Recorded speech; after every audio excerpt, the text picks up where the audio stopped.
সম্পর্ক দিয়ে করেন থাকে। জি জি জি।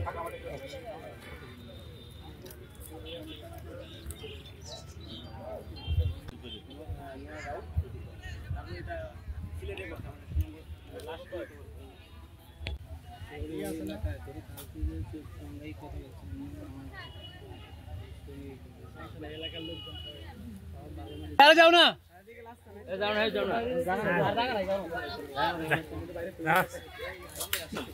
এই জান না ওয়ালটন আবারও মিলিয়নিয়ার অফারে ওয়ালটন ফ্রিজ কিনে আপনিও হয়ে যেতে পারেন মিলিয়নিয়ার। আমি ব্যক্তিগত হইলে যাবেন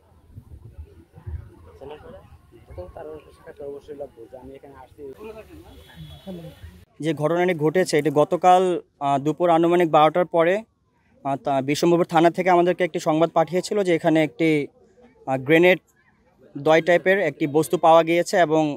ওনারা আমাদেরকে ইনফরমেশন জানানোর পরে আমরা সাথে সাথে আমাদের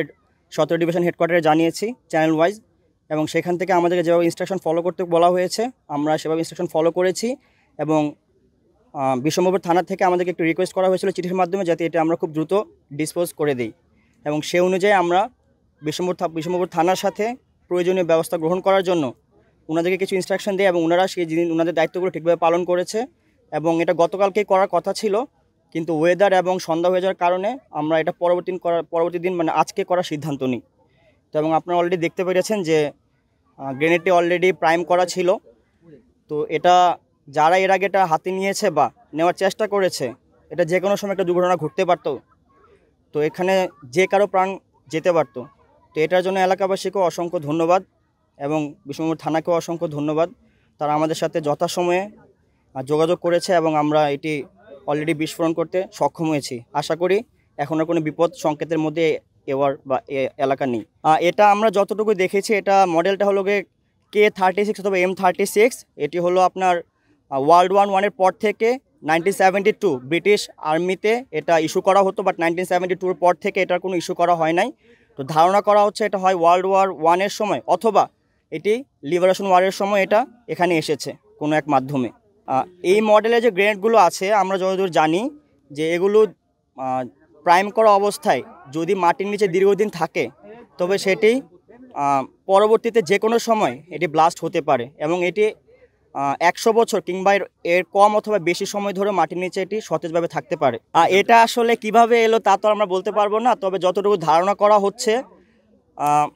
ঘটনার পরিস্থিতি বিবেচনা করে হয়তো বা কেউ এটাকে অন্য কোনো স্থান থেকে নিয়ে এসেছে অথবা মুক্তিযুদ্ধ অথবা ওয়ার্ল্ড ওয়ার 1 সময় এই এওয়ার বা এলাকা কেমন ছিল সেটা তো আমার জানা নেই তবে মনে হচ্ছে এই তিনটি ঘটনার যে কোনো একটি ঘটনার পরিপ্রেক্ষিতে এটা এখানে এসেছে আমি গতকাল আনুমানিক 11:30-12টার দিকে আমি একটা মোবাইল ফোনের মাধ্যমে জানতে পারি যে বিশ্বম্ভরপুর থানাধীন 1 নং শুল্কবাদী ইউনিভার্সিটি চালবন শাকিনে সাব্বিরের মরিচ খেতে একটা গ্রেনেড সদৃশ একটা বস্তু দেখা যায় পরবর্তীতে আমাকে ফোন দেওয়ার পরে আমি সাথে সাথে এসআই মতিয়ার সহ সঙ্গীয় ফোর্স আমি ওখানে প্রেরণ করি